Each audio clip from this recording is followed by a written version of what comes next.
HD has been working in the southern Mindanao region of the Philippines for over 15 years now. This is an area that's just emerging from conflict. So when COVID-19 came, it really presented a threat not only to public health, but to the peace and stability in this region.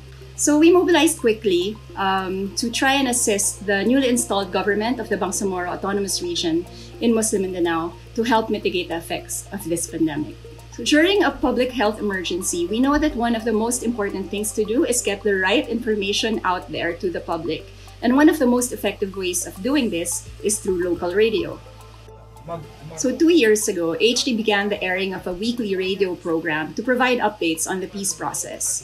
When COVID-19 struck, we re-engineered this to include essential health advice. The show is also broadcast through Facebook Live, and the Deputy Minister of Health of the Bangsamoro region is a regular guest. Pinatawagan na po natin, pinapaalam na po natin sa lahat ng ating mga kababayan, lalong-lalo na yung mga 60 years old pataas, manatili na lang po sa bahay. Okay. So while information is critical, so is the availability and access to essential health supplies in keeping the virus from spreading. Early in April, we reached out to 2 women's cooperatives to help produce and distribute face masks to some of the most vulnerable in hard-to-reach areas in the region. These women include those who have been displaced during the 2017 siege of Marawi City. Thank you. And members of the Social Welfare Committee of the Moro Islamic Liberation Front, or the MILF.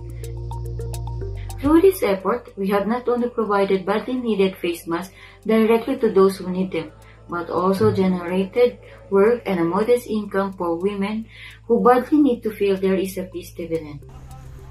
In all, 5,341 face masks were distributed to 140 barangays across 5 provinces and 2 cities. To reach the most marginalized, there's no substitute for feet on the ground. HD is working with a youth organization based in Cotabato City to disseminate information online on COVID-19 as well as the government's response to the pandemic. These are translated into 14 local languages to make sure that more people across the diverse ethnic groups in the Bangsamoro receive and understand essential information. This youth group is also leading a network of 85 volunteers called Youth Heroes, who will collect information on the impact of COVID-19 on their communities, monitor emerging tensions and incidences of violent conflict, and relay critical information to the authorities for early action and response. Ang Youth Heroes Project para sa akin ay kakaiba ang engagement ng mga kabataan dito through mobilization. Challenges like this test our collective commitment to peace, and it's HD's mission to make sure that all means are used to preserve that peace. In the near future, we're hoping to expand these COVID-19 responses to hopefully sustain disrupted livelihoods in the BARM and continue providing crucial information to the communities, and in doing so, hopefully strengthen the link between the BARM government and its people.